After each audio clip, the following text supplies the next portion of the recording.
it's Warchant game day, and it is game day 2025, Florida State, Alabama. We've been waiting. Cheers, everybody, and a good day to you. Yes, the season is upon us. Woke up. Everything was just right, Tommy. So far, so good with the weather. We're at Hotel Indigo, obviously, our home away from home during football season without question. Yeah! Stop on by and see us here. 7th floor. The beer is flowing. The food is good. The people are great. And it is time for Florida State, Alabama. Finally, something new to talk about. And boy, do we need something new to talk about. Not even going to reference why that is, Tom. I'm just ready for some football, and I think most of the people I've run into today are as well. An eagerly anticipated game. Two titans in the history of college football meet on a field in which they've never played, Alabama, that is, and Florida State looking to pull an upset where they are sizable underdogs, obviously. This line over the summer, starting out around 10.5, moved all the way up to 13.5, some 14.5 this morning if you could get it, came back down. So the point of me bringing that up isn't so much about the gambling, but it is about the perception of the two programs, where they're at, and what this game is supposed to look like. Florida State would have to pull the upset in the eyes of Vegas. But, hey, they're going to play the game, so that's what matters most. And Florida State has a new team. You're talking about a new starting 11 on offense and a new starting 8 or 9 of the 11 on defense. So different coaches, and we all know that. Obviously, you bring in Gus Malzahn on the offensive side of the football. We'll see what he dials up today. He's been in some big games against Alabama before, and he's had some success in those big games against Alabama. And then, obviously, on the defensive side, Tony White, that's the story of the offseason. Those two coordinators. Obviously, there are other coaches that have been added to the staff, and we could go through Coach Hand and all the rest. But honestly, those two coordinators, that's what we're looking at today, because Mike Norvell, on the heels of last season, handed over the keys to the kingdom to those two coordinators and said, do your job. I'll be a CEO. I'll look at the big picture stuff. You guys game plan this thing, and today we get to see what that looks like. Yeah, even though the offense is similar, Gus Malzahn's offense is similar to Mike Norvell, this is fundamentally new because the pace is going to be different. The pace is going to be up from Gus. Assuming that Florida State succeeds on first down, they're going to be running with a lot of pace. And then also the decisions on personnel, rotations, all that kind of stuff is now under the purview of Gus Malzahn. What Mike Norvell is going to be deciding is fourth downs. Do we go for it? Do we not? Got to tell Gus on second down, you got 2 plays to get it here, that type of thing. But this is all Gus. And then also, yes, fundamentally speaking, 11 new starters on offense. It's brand new. Richie Leonard played a few games last year. I get it. So if he starts today, that kind of counts, kind of doesn't.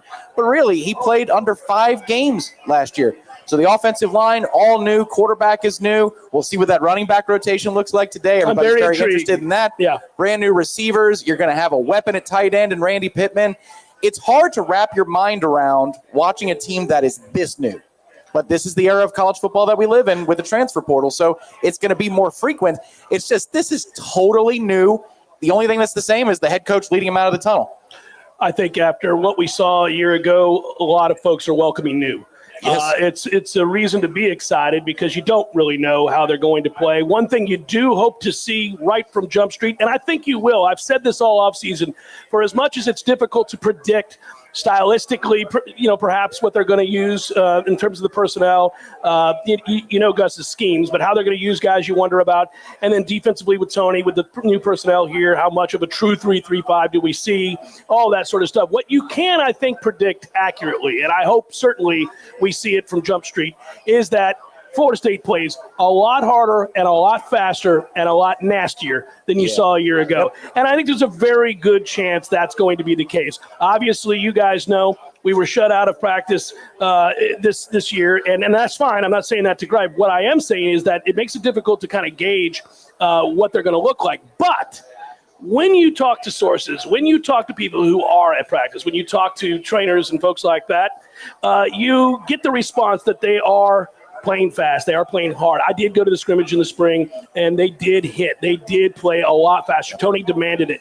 And when you hear the players talk about the mantra over and over and over again, I better see you in the screen. When I look at the film today after practice, I better see all 11 around the football at the end of a play. So, that's kind of the modicum of success. It's a low bar that we're looking at early. From there, you might elevate those expectations because you see it, you check the box, you go, all right, let's be in this game, let's win this game. Well, we've gotten to this point today with Tony White specifically being no nonsense and saying if you don't do what you're supposed to do, you're not going to play. He has preached that from what we've heard in practice. That's exactly what he's practiced. when Florida State is on those fields. That's what the two deep looks like. Yeah. Nobody was promised anything. You had to earn everything you get defensively. It sounds simple, but it was not so last year. You had guys that did not rise to the basic level of what you expect week in, week out, and they still got to be on the field. They still got to play. That is one of many things that annoyed us about last season, but in this specific circumstance, Tony White has brought the hammer down. The question, the last one is, will he continue to do that on a game day? If he sees something, if he detects something that's not up to the standard, does he yank the player off the field and get somebody else out there immediately? Hopefully that's not a problem he has to face today. One wouldn't think so, but one wouldn't think a lot of things in 2024, and they came true. So what we're looking for today is a clean slate. And from the basic perspective, talking to folks last night at Corner Pocket, today at Hotel Indigo, the basic perspective I'm coming from today is I hope I wake up tomorrow morning thinking I can't wait to see them play again. Because last year that was not the case. You dreaded that kickoff. I want to be excited to watch this team play week to week, and let's see if they set that standard today. It has to be. It's the lowest bar. It's what you see all around college football, regardless of talent level and record or expectation. This is not a game that you can play while half-stepping. It's a very difficult sport. It has to be played at great speed. There has to be a lot of ferocity to football, especially on the defensive side.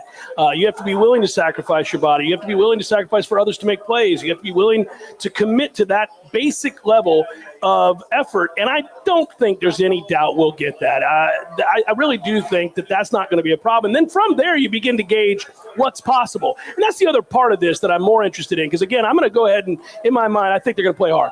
So I'm looking at the next thing from there, which is, how talented is this roster? We have some questions about that. And how does it match up? Obviously, Alabama comes in. If you're just looking at a blue chip ratio, if you will, obviously Bama has better players and a better depth of players, of good players. But that doesn't mean that they win every week. Obviously, they lost to Oklahoma last year. They got housed in that game. They lost to Vanderbilt last year. You should never, if you're Alabama, lose to Vanderbilt. So we understand how that works. The games still have to be played. And early on, if Florida State can set the edge against Bama running the football, and I think Bama's going to come in here and try to run downhill early. I know what the mantra is and what the philosophy is of Kalen DeBoer, and what they like to do is throw the ball, 3 receiver sets, all of that. Yep. But I think early they're going to chin check you, and I would too. Why wouldn't you, right? Let's see what you're about. Is your heart back? You can play football today? Right. You know, that kind of thing. Let's see. Yeah. And so I think early, you got to be able to set the edge, because I don't think the interior early will be a problem. What I worry about is those runs, 4, 6, outside that area. You start to worry a bit about that because you're a little light on the edges. So I want to see, can you set the edge physically? Where are you at physically? Well, yeah, and I got to tell you, too, the interior, one of the storylines for today's game is very important, is Daniel Lyons. Because Daniel Lyons' health, which has been talked about this week by Mike Norvell, he's getting it back up to full speed. He had something that happened in spring. This is what we found out. Ira told me. Happened in spring. It lingered through the summer. Just so you know, guys. Well, no, we talked about this on the Jeff Cameron show, the wildly popular weekday show. And you're like, how the hell did he get hurt in summer? Well, apparently it was spring. Well, that makes me feel better, by the way. Yeah, it does. See, there you go. That's my gift to you today. Thank you. If he's up to full speed, that allows Darrell Jackson to move different places on this defensive line, which would help you if Darrell lines up not just in the middle, but a boundary defensive end or field defensive end. He can play all 3 positions, and he's a monster at all 3 positions. He can help you set the edge if that second layer of interior defensive line play is available for rotation. But we don't know. That's the thing here. Is Darrell, in this specific circumstance, going to have to play all the snaps near the football? You get That's Darrell one the key thing to 9 watch. technique. You got Darrell all over the map. They really are. Yeah. They're lining him up all over the place. Yeah. Well, hey, listen, it's a big year for Darrell. He's going to be a big part of what Florida State does defensively. It's a money year for Darrell. So let's see the dynamic Darrell of which you speak. We've been waiting to see this from him. And when I talked to him up in Charlotte, he seemed ready to go. He was laser focused. He was excited to be in Charlotte. He's kind of a no-nonsense guy, by the way. I loved his answer this week, too, about this game. He's like, wait a minute now, we're Florida State. We're not all pie in the sky about Alabama coming in. We're Florida State. He's confident without pounding his chest too much. I like that. He almost implied like it's an honor for Bama to get to play us here. And I rather enjoyed that perspective. It was really nice. But, no, he's got to play well. That's the bottom line. We're looking at little matchups here early in the game to see how you compete physically with an Alabama team that has an elite roster. There's just no getting around that. And you can do that at a lot of spots on the field in that first quarter. I would encourage everybody kind of don't follow the ball. Look in the trenches early. How are we holding up? Yeah, maybe the ball is an exciting play over there, whatever. Are we holding up in the trenches? Because if the answer is yes in the first quarter of this game, well, now we're playing ball. Now we got a chance to build on something and maybe spring an upset. Well, and one thing to report to folks now, we're inside of 3 hours from kickoff, but so far so good on the weather front. Keep knocking on wood. And that's something that we're watching today as it pertains to lightning delays or anything like that. But so far, it's muggy. It's a lot warmer than the 82 they were predicting earlier in the week. Devastating. Yes. But all right, that's fine. As long as it's not a track that is super sloppy and one that sees us have an hour or 2 hour delay, we're on track in that department. But you're right. The two deep is one thing. Then the actual snap count after the game is over is it can be totally different. So you're going to find out today within those first, 30 plays each way about who earned their keep in camp and who do the coaches really trust in this game, because there's a chance to ramp up for the ACC portion of your schedule. You got multiple weeks to do that after today. I think today is about the inner circle on both sides of the football. Who do those coordinators trust the most? So many kids that are on this two deep and beyond that are going to get reps that I'm excited to see play, that showed up and answered the call in camp to, playing hard and playing fast and playing with, ferocity. The stuff I talk about that didn't exist a year ago. A lot of guys you would not have expected, Tom. We've talked about that, how every week you see a name and then you hear another name and you're like, well, Ashland Barker's playing a lot right now. And all these other guys, I thought, well, that's exciting because it lets the guys know that if they compete and they do the things that they're being asked to do, they will be seen. And they will be given an opportunity. And that keeps everybody engaged. I felt like we got a little stale in that department. Yes, so, you didn't have it on the offensive line a year ago, real competition. They rolled out the same five every week. They weren't any good. You rolled them back out there. So that was frustrating. You could find other spots on the field where that's the case. And I don't think that'll be the case this year either. Tony is he's got to walk on the two deep. He's not afraid. No, he's not afraid. And specifically at safety, that's a position I'm very interested to watch today. All offseason I was very worried, concerned about safety play. I still am to a degree. I want to see on the field if Edwin Joseph and Ashland Barker and KJ Kirkland can hold up against the speed of Alabama at receiver. Because we're playing zone a lot, everybody. This is not man-to-man with help over the top. It's a good idea to play zone with Ryan Williams on the field. I'm all right with that. You're going to have to, and we'll see if they bracket him or whatever. We heard about bracketing earlier this week from a player. I think that was a mistake, but you can expect probably to see some bracketing of Alabama's best wide receiver in Ryan Williams today. But also in zone, that means you got to be able to tackle in open space. And the angles you take have to be proper. So that's something I'm going to be watching today. That rotation at safety is going to be fascinating to me. And there are so many interesting ones. I know on offense, we're all looking at running back as well to see just how much Ousmane Kromah plays today. We will see. But he's definitely in that rotation with Gavin Sawchuk and Roydell Williams. And honestly, buddy, if they're going to succeed today in at least covering the spread, if not outright upsetting this game, the path is going to be on the ground and running the football. And that's another thing to watch. You said stay away from the football, watch the trenches. The offensive line, all brand new, is going to be very fascinating to watch. There's a couple of freshmen that are going to play, and Kromah's one of them without question. And I just think about them waking up on a game day. You were just in high school, and now here you are. You're going to come through that tunnel to the sound of the Warchant with this place packed, frothing at the mouth right now for a football game, and you're a 18-year-old kid coming out of that tunnel with a chance to play against Alabama. Obviously, where's your headspace at if you're one of these young guys, freshman, redshirt freshman, and you're going to be asked to play some snaps? Can you remain calm? Can you focus on the task at hand? Can you get the most out of that ability that brought you here? Obviously, you wouldn't be here if you couldn't play.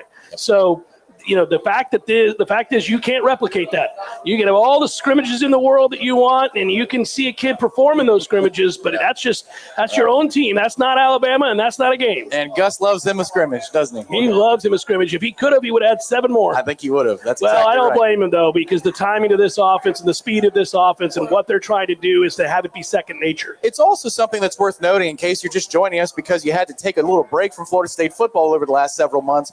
They were a hell of a lot more physical in spring. They were a lot more physical this fall camp. They went to the ground more. It's not just with the scrimmages, regular practices in the spring. Previous to this year, they hardly ever went to the ground with contact. That did happen in the last 8 months in spring camp and fall camp, which is an important development because they were not tough last year, and you have to cultivate that through a lot of hard work and practice. It sounds like the 2 new coordinators did make sure that was a priority of things that they want to see in their tenure here. Can't fake tough, and the only way to be tough is to be tough. You have to hit. And I've talked about that before for a couple of years, actually, even in the year when they were winning a lot of football games. Now, some years you can get away with it when you have a veteran-laden team and a bunch of NFL players, and they certainly had that 2 years ago. But other years you can't. And so I think you have to instill that in your team. And, there's a risk in doing that. You can get guys hurt. It's football. It's a mean game. But really, I think you toughen your body and you toughen your mind to be able to commit to that sort of physicality that we're talking about through hitting in practice. And I understand games changed a lot, and you got to be measured with this. But I do like knowing that became an emphasis. They put the onus on tackling in practice, and hopefully that shows up today, because you can't get good at tackling if you don't tackle. And it's one of the hardest things, too, because when you're at live speed trying to hit somebody who doesn't want to be tackled and is willing to lower their shoulder and run you over if you're not in proper technique and you don't get leverage, that's a very different deal when a game starts than what it is in practice, when you're going through a practice where you're not hitting. Obviously, those are two very different things. Sometimes it takes a while to get used to that. I like knowing that they did that a lot this offseason. This is something you talked about a lot last year. When you watched other teams, you saw violence, you saw commitment, you saw physicality. And look, in these last couple of days of watching week 1 of college football, even last week at Farmageddon, you're seeing some vicious play from linebackers and safeties. That is how the game is played. We had forgotten how the game was played, but that's something that is very basic that we want to see today. Alabama they're a bigger team, they're a faster team, they're a stronger team when you go 25, 30 players deep on the roster, but our starters can compete, and certainly they can play. Starting 11 on 11, that's a different deal. And listen, it's one game. It's not week 7 where the war of attrition has hit you. It's week 1, and you have 2 basically scrimmages that you're going to play after this before going on the road to Virginia. You get all the time in the world to heal up. Snap counts really don't worry me today. Not in the sense of like saving anybody. No, it's like an inverted bowl game. It is. That's right. Let's go to war here today. I mean, you're going to have to commit to that. There will be guys who play more reps today, I do believe, than they do at any point in any other game. Maybe save for the big ones like Miami and Clemson and Florida at the end of the year. But yeah, you commit your best 11 on both sides of the ball, and you let them go to war more than you would in terms of rep count in some of these other games where obviously you can get some other guys out there. That also means more touches for your playmakers. Whoever it is in that running back room that starts out fast, keep feeding them the rock. There's no need to be waving to the sideline, tapping your helmet. If he wants to stay out there, don't do that for the benefit of the rotation. Hey, man, Sawchuk, if you're breaking off a couple of big runs, stay the hell out there. Tommy, if he's breaking off runs out of the backfield, designed or otherwise, or scrambles, keep going. You don't necessarily have to lower your shoulder in the open field, but don't be afraid to run. The one thing that I'm hoping I see today is if he breaks the pocket and he's looking down the field to throw and he doesn't like it, I want that to be a half-second decision for him to run. Yeah. Sometimes with quarterbacks, you want them to wait longer for things to come open. In Tommy's case, hey, buddy, if you break outside the pocket, they made the mistake to lose contain, make them pay. You brought Tommy in here because of his feet. You brought Tommy in here because of his elusiveness. You brought him in here because he's a guy that can make something happen when a play breaks down. You brought him in because you can call design runs for him. You brought him in because of the system that Gus runs. You brought him in for all the reasons that point to this unique skill set that he has, which is his legs and his elusiveness. You didn't bring him in here because he's a great thrower of the football. He needs to be an adequate thrower of the football. He needs to be a slightly better than adequate thrower of the football. I think in some time, there'll be some times today at 3rd and 8, 3rd and 9, he's going to have to make some throws. But you brought him in here essentially to be an elite runner within an offense that requires its quarterback to run when it's humming. I mean, Gus's best offenses have been offenses in which the quarterback runs the football a great deal. And so, I think you'll see that today. I don't think you shy away from that. I think that's the way you change the math in the game, is to have that kid be special with his feet. He brought up the name himself, Nick Marshall. Did Gus Malzahn on the booster tour when he went on the circuit. I'm sure he loved that. He went on the circuit with Mike and Luke Laux and some of the other coaches this offseason, and he said that he's not unlike Nick Marshall, a name that y'all are familiar with. Well, if he's invoking that name, most Florida State fans did that and said diminutive quarterback with really good skills with his legs, so-so in the passing department. Seems like that would be the guy that we faced in the national title game in Pasadena. But Gus himself has said that. And that offense, in its own way, was really tough. I'm not talking about difficult to deal with the pace. I'm talking about physical. Physical tough, yeah. What they did on first down that entire season, they got lucky to be in that game with the Georgia game, the way that happened, the kick six. That wasn't like the most dominant Auburn team in the world. But the one thing they did do was on first down, you felt them. I know Mike says feel their presence. I don't care about their presence. You felt their pads. Yeah, they hit you. They did. Well, I started at running back. It started with the quarterback running. They ran the ball. That was a very physical team. And I think that's the best version of Gus's offense, is when there is an element of get you some, a little what for in the run game. And, it's one thing to want to run the ball, but how you run the ball and the way you run the ball, what you bring to the table when you do run the ball, those are two different things. We've all seen teams that run downhill and really make it uncomfortable for guys as the game wears on to stick their head in there. Some guys start to turn it down. That's right. You start to wonder, like, okay, how quickly can you make that happen and get guys to turn it down? That would be ideal. Yeah, this is something you see in one of my favorite sports in hockey. The more you hit a guy when you're on the forecheck, the quicker it speeds up the defensive player's mindset when they have the puck. They get rid of it quick. Same thing that happens if you're physical on both offense or defense. If you're physical on defense, the quarterback starts to see ghosts. If you're physical on offense, suddenly linebackers pick the wrong gap. Yeah. Suddenly corners find a receiver to block them. And they're like, oh, what do you want me to do? I'm being blocked. Deuce Robinson is a large human being. Yeah. I don't know that you can beat it out of Alabama. That's probably a tall order. But you can wear people down by delivering body blows over time. And what Gus wants to do, what this offense aims to do, is body blow you. And then also, with the speed of the game, those two things. They want track meet, but they want physicality. And we'll see. Again, it's a muggy day in Tallahassee on a Saturday. We'll see if that has any impact. Alabama's used to the heat, too. So this isn't like Boise coming into town. You take the ball if you win the toss? No. You do. I think I do. I think you want to come out and play fast. I mean, right off the bat, you want to see if you can get Alabama on their heels and get something going early. Obviously all coaches script their first 15 plays or thereabouts. Gus has thought all offseason about how to attack this Alabama defense. He's going to have a little something for him, right? Obviously, you throw the kitchen sink in a game like this. So I could picture this place coming unglued if Florida State is able to get down the field, boom, make some plays, and now all of a sudden pressure shifts to Ty Simpson. I know the retort to that is, what if you go 3 and out? Well, what if you do? So what? Yeah. I think again, I doubt they will go 3 and out because Gus is going to have something dialed up that probably runs against tendency. Yes, that's correct. Oh, expect tricks today. That's his standard. That's not even for an Alabama opponent. Yeah. He'll run tricks next week.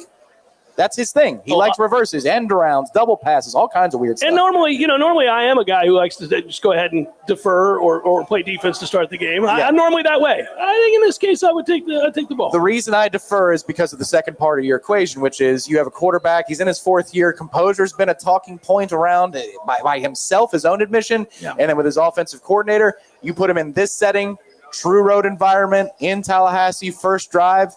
I like putting that kid and testing his nerves on the field first, but I understand the offensive thing. The whole thing is, everybody, embrace it if we go right down the field and score, but don't think the game's over. Because last year in Dublin is about as pretty a first drive as you'll ever see. It won't be prettier than that. No matter what they do, it can't be prettier than that. Unfortunately, our first drive of the season last year was our best drive of the season last year. It was a work of art. It really was. You and I were sitting together in Ireland at Aviva, and I'm looking at you. You're looking at me like, my goodness. Well, what is it about us starting against Georgia Tech in Mike's tenure and having a beautiful first drive? We did that in the COVID season, too. Yeah, it's true. Well, either way, I think a lot of people, that anticipation, that eagerness that you feel like on Christmas morning when you're a little kid, that's a little bit of what I feel in Tallahassee this morning. I did walking around here. The atmosphere here is great. For those of you watching on the YouTube that aren't here at Hotel Indigo, it's charged. Yeah. It's charged in Tallahassee. You can sense it. And why would it be? It's the season opener, but it's Alabama, and there's something special about it. But also, you get a chance to unburden yourself from all of the negativity last year. You really do. This is where you get to take off that vest of negativity and throw it away. We have new data points to look at. We can finally talk about something that is now and not what happened in the offseason or last year or when the snub happened or any of that. It's now we talk about whatever this is today. I think you would agree with me, but I'll get your opinion on this. Just speaking to people, leading up to this game last night at CP, today at Hotel Indigo and around town, I really applaud the fan base for having measured expectations for today. They're here, man. Like they've hit the reset button in their own minds. They want to believe, but they're understanding that if this game is within touch and we just show improvement, that's good enough for today. That's something to build on. That's good enough for today. I hope they're rewarded for that, but I just sometimes when we're checking with fans in the game week, you're like, man, I don't know that they understand what we are, what we aren't. And sometimes that's they're underestimating how good we are. But I really feel like the fan base has done an excellent job. The folks that are here of understanding where we are, that we got to walk before we can run again, but they want to see us walk, damn it. And this is where I say, come on, Mike, They're back. They're here. We've been through hell as a fan base the last 18 to 20 months. Give us something, man. We badly need it. Yeah, and on a serious note, before we take our first break here in a few minutes, I would just tell you that I think it's a big weekend for Florida State. I was lucky enough to go over and watch Florida State's basketball practice this morning. I was in the building and watched that. I can tell you real quick, I know it's football's opening day, so we talk football, but they got some things going on over there in basketball, by the way. That's all I'm going to tell you. They got some things going on. I don't know how great they'll be this year, but they have a lot of big-time kids in town this weekend. You have the number one guard in the country that's in town this weekend. You're like, these guys are big game hunting. Where is this coming from? We'll talk about that another day. No, that's fine. We don't. As long as people say yes, I don't care. Yeah, there are a lot, and it's legal now, so you don't have to hide it. But there's a lot of really cool things happening on over there. There are a lot of I saw Bob Sura over there today. Yep. There's a lot of former players in town for this game. It gets me to my larger point. You have major donors in town this weekend. I'm talking about the heaviest of heavy hitters. I saw them all at the basketball practice, and we're talking about billionaires. These kinds of folks are here, and they want so desperately for Florida State to put their best foot forward, both as a team, as a program on the field today against Alabama, but also as a collective, as a university. They want this experience to go smoothly. They want the folks to see the $262 million invested in the football stadium. They want to be rewarded for that. They want to see people have a good time, enjoy the new Doak, the new field, Bobby Bowden Field, resod, all of that. Same play, baby. All of that is kind of, it builds to this when we talk about how important today is, how important this season is. We already know it's important for Mike. I mean, he's, let's face it, fighting for his job. So he's got to have success. But the university needs this. The fan base needs this. The players need this. I think it's, personally, I'm a little biased. We need this. But, we need it. But the sport, I think the sport's better when Florida State's good. I'm biased. But I do. I mean, you need – the ACC needs this. I mean, there's just a lot at stake here. And I'm hoping, obviously, for all the reasons that we just gave, and everybody has the proper perspective of what's happening here, it'll be fascinating to see the reaction to whatever this result is. I mean, one way or the other. If they win it, obviously this thing takes off to the moon. Folks will start to believe we're going to win the national championship. You know how irrational people are after a big win, which is fine. Be euphoric, have fun. Nobody will prove you otherwise for at least 3 weeks. Well, it takes notice if you win is recruits, too. Correct. They go, whoa, because they've got a lot of big names here. Well, that's the other point. There's a ton of big names in town for this game, both on the basketball court and on the football field. Tons of them. So it's weighty. And I like that. It's been a minute since I got set to walk into that stadium, and I'm going to do so today and sit with my dad and my 2 sons, and we're going to sit in the stands. My dad's new seats. He upgraded, did the whole thing that was asked of him. He's been a season ticket holder for over 40 years, and we're going to go in lockstep. You're going to go see that giant spear in the concourse. Oh, you're damn right, because it's cool as hell. It is. By the way, chef's kiss over there for this giant spear. That is really well done. I don't know if everything else is going to work out smooth. I hope it does. That spear is there. But that spear is there. It ain't going anywhere, and it's really cool. So, I'm excited, just like everybody else, to go experience the fan game day experience, and, that involves all of it. It involves getting in and out of the stadium, the parking, the beverage service, all of it. Hotel Indigo. The Hotel Indigo, which is where we're at. Well done. Nice softball served up. We'll take a quick break from Hotel Indigo. I do want to say real quick before we take that break, and I should do this already, and I will do it right now.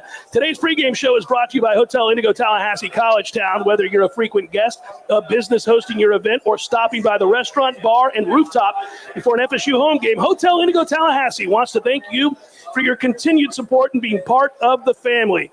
Want to host your next event with the best view of Doak and all of Tallahassee? Call my man Jay Green at 850-755-9011. Hotel Indigo Tallahassee, welcome to our neighborhood. More of Warchant Game Day in just a moment. Hey, this is Jay Green from Hotel Indigo Tallahassee. Can I stop and say thank you? Thank you for telling your guests to stay with us. Thank you for hosting your corporate meetings and social events in our rooftop meeting space. Thank you for hanging out with us on FSU football game day. Believe it or not, this sales guy isn't selling anything. I just want to say thank you. But if you've never seen our rooftop and I can ever help, give us a call, 850-755-9011. We are Hotel Indigo Tallahassee. Welcome to our neighborhood.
back. Hotel Indigo, 7th floor. If you're walking about town, taking in this atmosphere, this energy, swing on up to the 7th floor of the Hotel Indigo. Get you a cold one. Get you the delicious food and the atmosphere and the Florida State fans that have arrived in droves for Florida State, Alabama, which is a glorious, glorious thing. We are finally here on game day. And that, my friend, has us all energized. It does. This is about as packed as it's been at Hotel Indigo for a pregame. I've seen the streets. I drove through Gaines to get here today. Oh, buddy, that's a whole bit of an issue, yeah. 11 a.m. It was already pretty packed. I love the energy. I miss this. Every year that it comes back for that first game. I'm so happy, too, that our first taste of Florida State football this season is here in Tallahassee. Usually we're here for game 2 or 3 because we open up somewhere else. Yeah. Dublin, Orlando, New Orleans, Atlanta. Admittedly, Dublin didn't suck. Dublin did not suck, but it's nice to have this here with everybody here. The energy is real, and judging by where we are right now, Doak is going to be fantastic. I think it's going to be, they're going to, as I say, lift the lid. This is going to be an amazing atmosphere when that team comes out of the tunnel today. I'm getting goosebumps thinking about it. Like, I don't often... I'm happy I'm going to be in the stands. Yeah. The sentimentality of it all, we work in the business. We've been here a long, long time, been to a lot of big games. I don't often get that way, but today I'm that way. I feel the juice, baby. I feel it. Time was, of many years it was on the roof with you, or when I was a student, I would go to the stands. Yeah. That first time I hear specifically pregame fanfare from the band. I get a little emotional. I need a moment. Yeah. It's not the fight song. It's not the war chant. It's pregame fanfare. I don't know why, but it hits different. And I can't wait to hear that in about 2 hours time. Well, I love it when I walk in, I see my man Jay Green here, and then I see all the fine folks that we see every year here, and then I see my family, and then I'm like, okay. We're brothers in arms today. Let's go. Let's make this happen. Yeah, we're all in it together. You feel that. Yeah, you do. Strength in numbers feeling. Well, and also you're collectively wanting a reason to uproariously scream that yelp together when something good happens, Real quick update for those of you that are listening, driving about town, some scores out there right now. No score between Texas and Ohio State. That's good news for yours truly. I took the under in the first half. Smart. Thought they may be feeling each other out a little bit there. Second quarter of that game. Nice. Defenses ruled the day. By the way, Syracuse, Tennessee. This is what I was afraid of. Tennessee up 17-0 on the Cuse. It's supposed to be a long year up there in Syracuse. I don't think old Fran's going to turn things around again this year. I believe Tommy Castellano said that Kyle McCord's not going to be there to save them. To save them this year. That's right. Yeah. Southern Miss and Mississippi State are tied at 10. Maryland's up on FAU 10-7. Tulane, there you go, up 10-3 against Northwestern. I'll let that linger for a second. Nothing. Toledo and Kentucky, they're just underway, and all of obviously the rest of the football get going. I saw the Pitt's beating Duquesne. They're good for Pitt. I left that out of there. I also left out the Navy VMI game. Yeah. Pitt's struggling with Duquesne. 14-6. Battle of Pittsburgh, Tom. Battle of Pittsburgh. Right. They're right. I learned that on they're across the street from each other. They really are. They are. So it's like just right there. Battle of Pittsburgh. So anyhow, there's just some scores there. A couple of questions came in. I did not get an opportunity to answer them or talk about them. This is Never Lose Your Nerd. Go Noles from Dallas. Get this upset. F Bama. There you go. I like that. I did too. Sydney Sweeney fan is coming after me. He says, Tom, just because Norvell shut off access to practice doesn't mean you can't go outside. Get more sun, buddy. It's good for you. He's taking issue with the fact that I am as white as the circus tent. Here's the deal. Tom's skin, when the sun hits it, I wasn't going to say that. It's fine. When the sun hits Tom's skin, he gets cancer. That's right. It's what happens right away. I wasted about $5,000 in deductibles, Sydney Sweeney fan club. Thank you for offsetting that with your $5. I appreciate you. Keep bringing more. Maybe I'll go outside more. And I go outside a ton, but not use SPF Anglo. Noel Sage is also a super chat that has come in. And I can't read that at all. I got you. All the pressure is on Bama. Apply more and show them early that nothing is coming easy.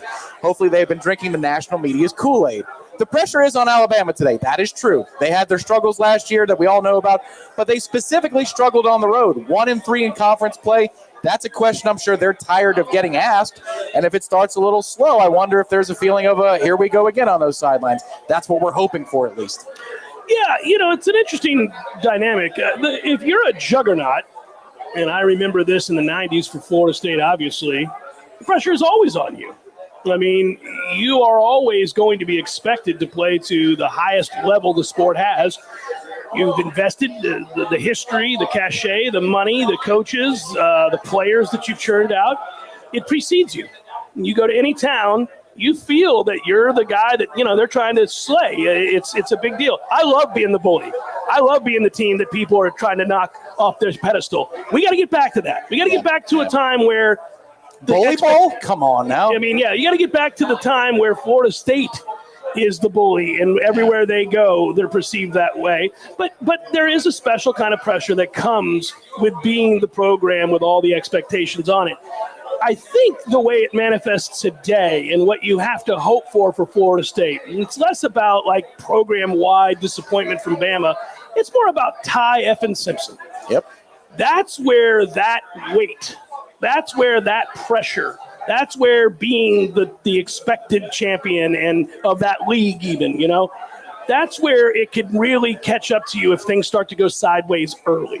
This is a kid that's never had to do it. He's never had to be the guy at the most important position on the field. Today he is, and I'm sure he's relishing this opportunity.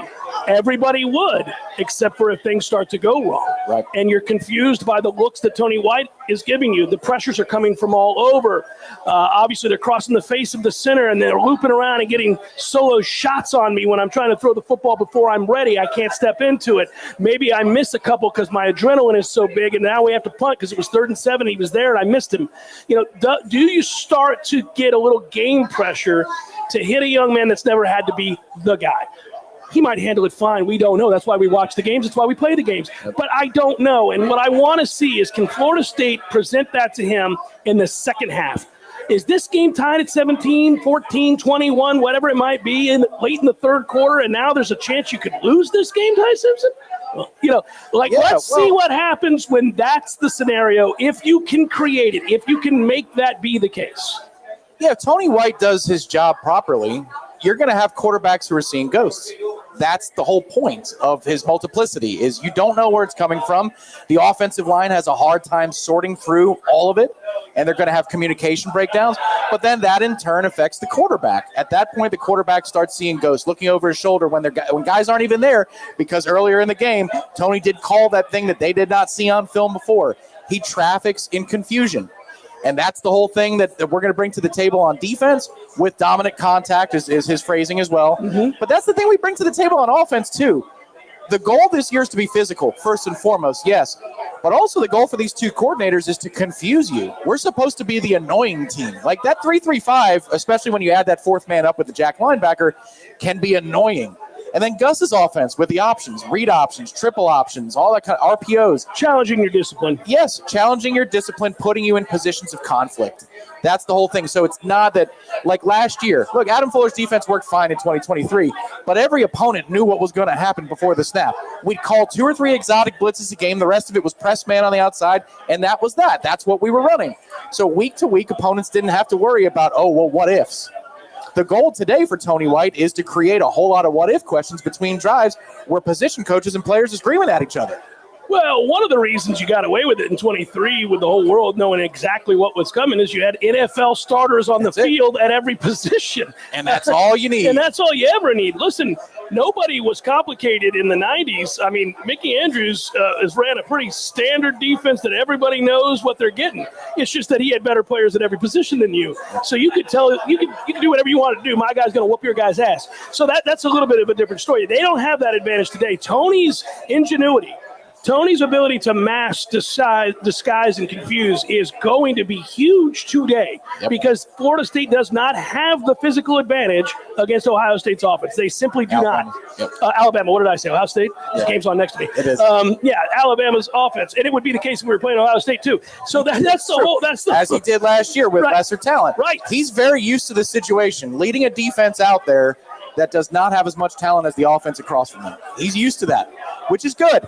You don't want coaches who came here like, I don't know what to do with less. Yeah, no. Tony knows very well what to do with less to account for that. I think that is also something early in this game to watch for is we talk about Gus dialing it up, throwing the kitchen sink at Alabama. And, he's known as kind of a tricky guy anyhow, right? Innovator of offense and tempo can catch up with people and all that. What does Tony do?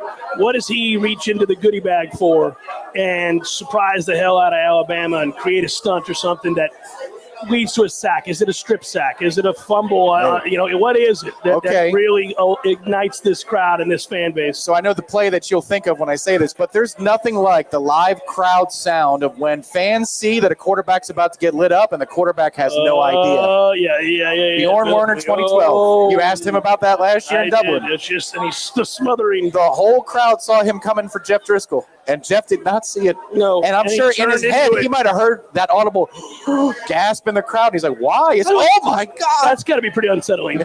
Yeah. It's a little bit like if you could actually hear the theme from Jaws while you were in the ocean. Yeah. This is like, I don't need to hear dun while I'm floating in the ocean. Can you imagine you're standing there here? Oh, you're like, oh no, man. There you go, random reference. Yeah. Harvey Weinstein in Independence Day. Yeah. When he sees the wave of fire, he's in the car. He's like, oh crap. Yeah. That's it. Yeah. So who knows if that happens early? But I suspect you might get a little something from Tony. Not Gus, but Tony early where we go, all right, Tony. I see you, Tony. Got a contribution from Florida Man in Alabama. I can read this one, by the way. Yeah. It's the pink background. Okay. No, I got it. It's a new day, Noles. You can tell it's a Cat 3 kind of game day. Jeff's talking so fast, it's like he's already visited the special concession stands. Go, Noles. By the way, the special concession stand's an old joke. He understands that's a reference to some things down at the bottom of the That's right, the popcorn. Yes. I don't know what you're referring to. Yes. Thank you, Florida Man. This one's you. All right, watching from Mexico City today says Nice. LH20246. Thank you. Mexican currency. Thank you very much for the pesos, my brother. But I wish I was in tally. We'll raise a cold one for you. Go Noles. Low tide, baby. I'll raise a cold one to you right now. I'll raise a club soda for you right there. Mine's a beer. Pull the upset, says Territorial Noel, and Jeff and Tom start the only feed page. What? Okay. Oh, thank you, Ryan. Is that Ryan or is that Rex Ryan with that? I don't know. That's nicely done. That's nicely done. The only feed page would be nice. Thanks for the contributions, everybody. We appreciate you very, very much. 15 more minutes here from Hotel Indigo, at least from the broadcast standpoint. Then we're going to get up and do what everybody else is doing. We're going to watch football, eat and drink. We're going to say hello and talk a little Florida State football with the crowd here and have fun. If you're in the area, swing on by to Hotel Indigo. 7th floor is where it's at, overlooking Joe Campbell Stadium over there to my right. Looks good, man. It does look good. That's the other thing. I know I referenced it earlier, but I am so excited to get into that stadium and kind of experience this whole thing. I have purposely, I was invited many times. My dad already did it, to go and to see the changes and to go through the walkthrough. I didn't do it. I didn't want to do it. I felt like a hockey player who wasn't going to touch the trophy. Like, we're not doing it. Are you going to have him cover your eyes as you No, we're not doing the Bill Murray. Yeah, we're not doing that. No, but I want to walk in and experience it on a game day. This is I want the real everything. This will be it for me. I have not, early on, obviously, when they were doing the work and we were over there when this whole project started, it was incredible to see what they had removed from Doak and all the hole in the side of it. That practice. Right? I flew down from New York. I was like, you got to be kidding me. Yeah, it was nuts. But then from there, I have not seen them put the finishing touches on it, and I want to be wowed. And I think that kind of it's a theme. What for yard the day. line are you on? Do you know? Like 40-ish. Okay. Yeah. Way to go, Mr. Cameron. Yeah. All right. Yeah, so should be good. I'm excited about that. Yeah, no, it's the aerial shots that we saw this week. Oh, that drone video from Florida State. Unreal. That is something, man. Florida State knocked it out of the park. Their social media knocked it out of the park. Their production knocked it out of the park. The university knocked it out of the park. I will give credit where credit's due when it's due. I will do it. And that one wowed me. Yeah. If I were a younger man, I think I would really learn the whole drone industry because it blows me. It's so cool. I find it. You'd also get some practice tidbits. Yeah, but it's really cool watching them, how they man those things, flying, whipping around through there, going into the tunnels, and then come back around. You're like, this is amazing. I feel like it would be a good drone pilot? Who? Jimbo. Oh, yeah. See? Here, I got process one. That used to be the golf cart. Now it's the drone. Wow, here we go. Into the tunnel. Yeah. No, but I honestly, I think I would be good at it, too, because, I'm Mario I will roll, and you and I driving. You got to see things. You got to know. That's right. But that thing was moving. I would into the wall probably. Oh yes, and it's going in and out of the building. Yeah, that was. I wish this is where you have those dreams where you can fly. I'm like, I wish I could do that. Yeah. Oh, just fly over the band, fly over practice in the games. Tom flying over the band. That really would be a product of the special popcorn. That would be to me on the sunny side of the stadium like this. I think Tom's flying over the Tom pen. is doing whatever he's doing. He must right have now. gotten the popcorn. He got the good popcorn. Was that the $75 popcorn? It was indeed. He's feeling good.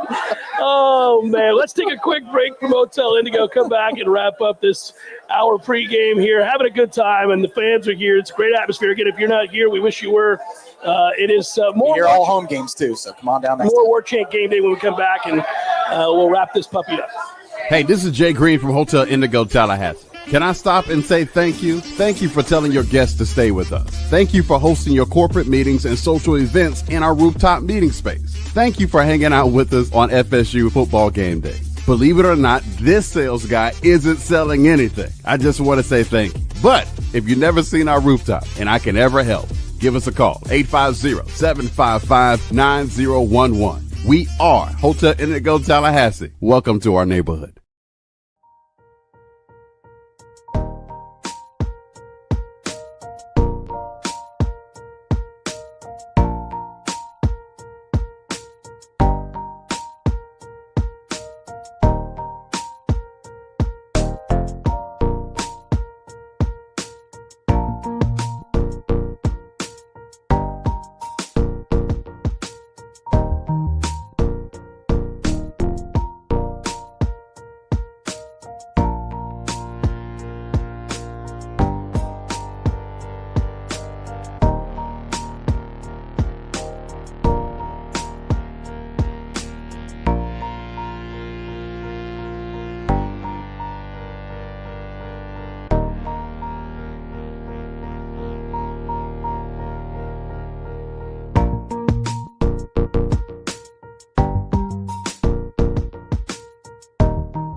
Welcome back to Warchant Game Day. Pre-game show getting set to wrap up here in the next few minutes. Hotel Indigo.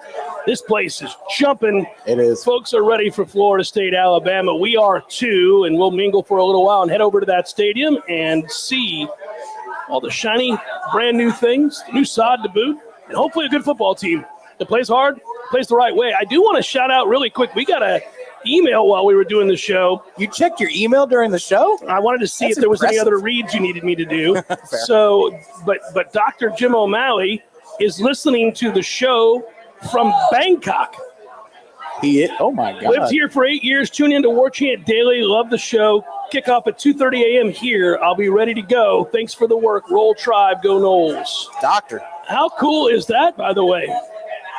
We appreciate you, Jim. Thanks for listening, and go Noles indeed. We also have a new member, Jim Munier. Thank you, Jim, very much for joining Warchant Premier and Warchant Gold. We love you for that. Sydney Sweeney Fan Club says defer an onside kick. You want to go full Sean Payton to start the He's game? bold coming out the gates. Well, we'll see. Yeah. One thing I'll say is I'm glad that this is a reinforced deck, not like AJ's, which used to bounce and give you real problems. It was This has been unsettling busy. back in the day with the way that bounced about. But, yeah, no, this is rock solid. And they're adding on to it. But the beauty is they did the right thing. It's just tiered below so you can still see, obviously, Doak Campbell Stadium. And Doak Campbell is looking different than it ever has. And, as somebody who's been coming to games here for 40-plus years, I can remember the erector set. I can remember the balloons and the spirit. I can remember all that. I can also remember the dump that it was underneath every time you walked in. And now that's promise change, wider concourses, and all the way. They used to leave it open too. Back in the day when I liked to go for a run, you could run through the second level and just do a loop in there, and it was open. But now with all these bells and whistles, it's hard to get a tour midweek unless you're like your dad and you just find the right security person to let you in. Did you see Brian McFadden and Denny Canal get the tour? That was and that was it $5 million to have your own the big time? Oh, I didn't hear them. suites? That must have been towards the end of the video. I watched them as they went to the 50 and they looked at those first two rows that are behind the bench. Yeah, no, they went up to the founders suites. Wow. You're dropping $5 million for those. You have your own boardroom. You've got obviously bartender there at all times. You better.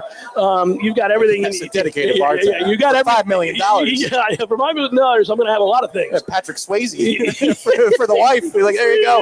Go see Patrick. I'm going to go watch the plays.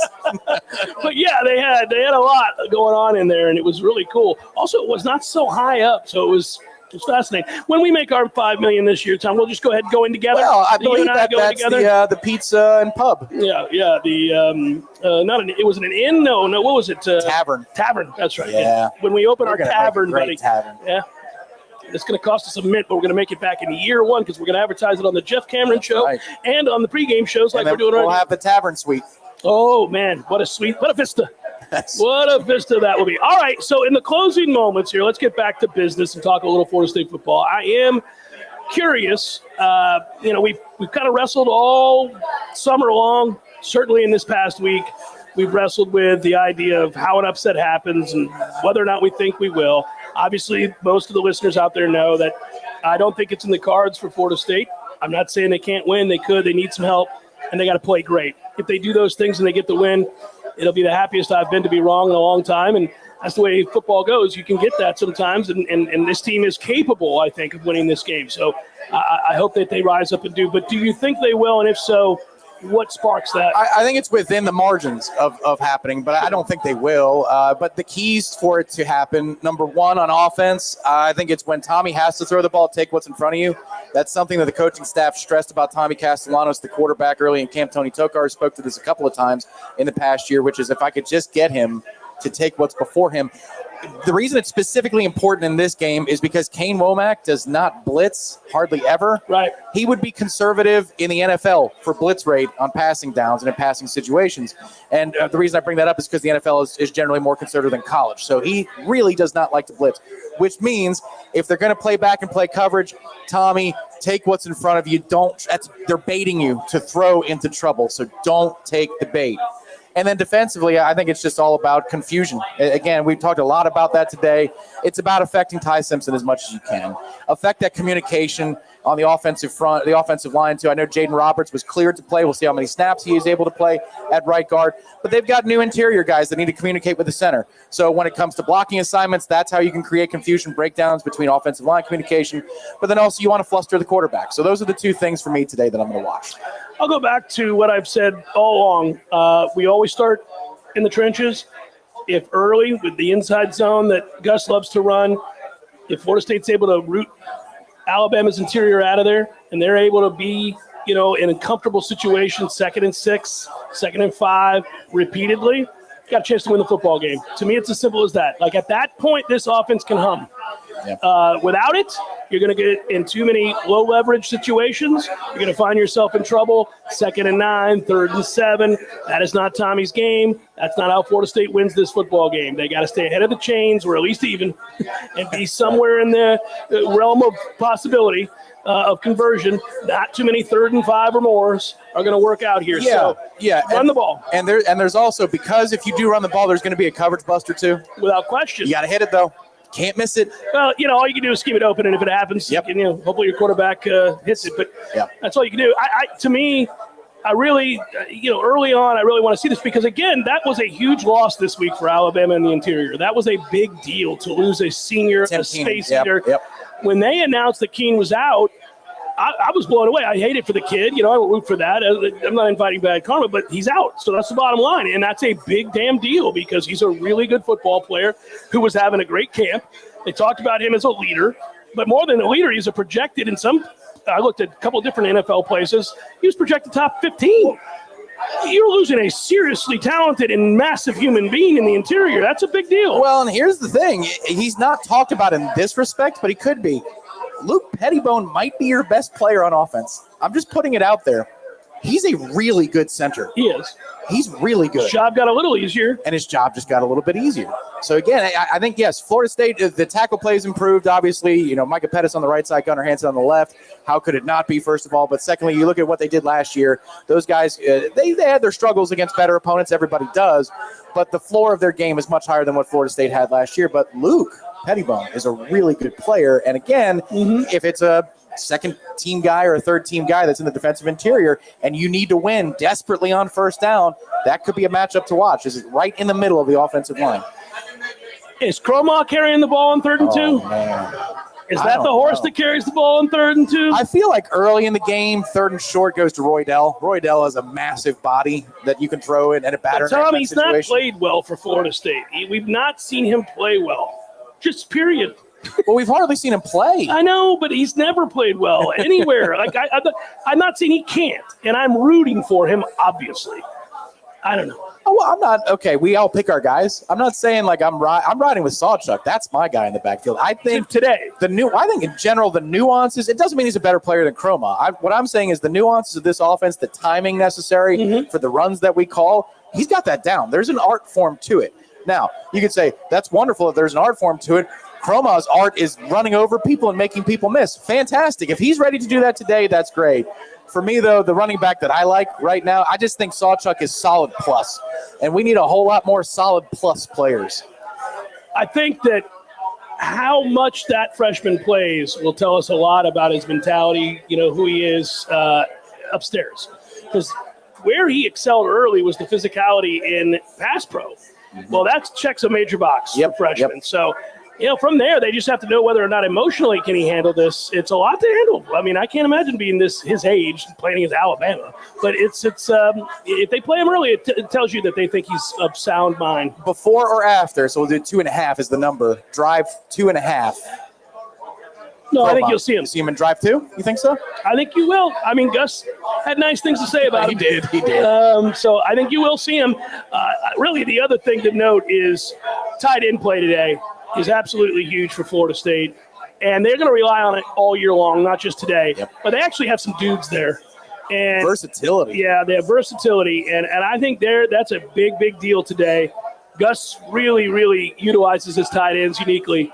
Obviously, that's probably the deepest room on the team. We're within a couple hours, right? Yeah.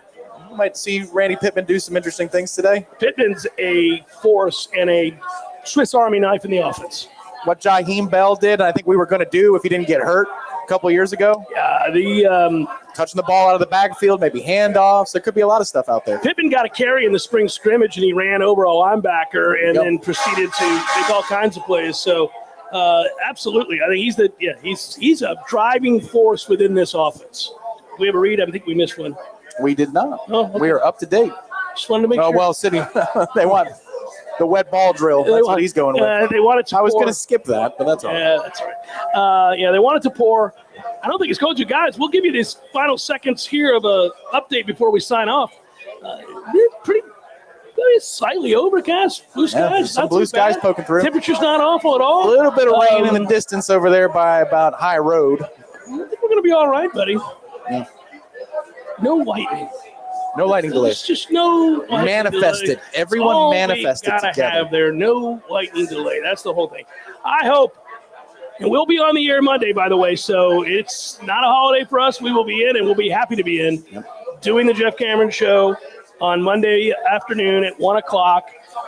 Make sure you tune in, download whatever you're going to do, watch on YouTube. I'm looking forward to it. Can't wait to talk about this game. Late contribution from Noles said, y'all letting Ira off easy after this win. I need keg stands again.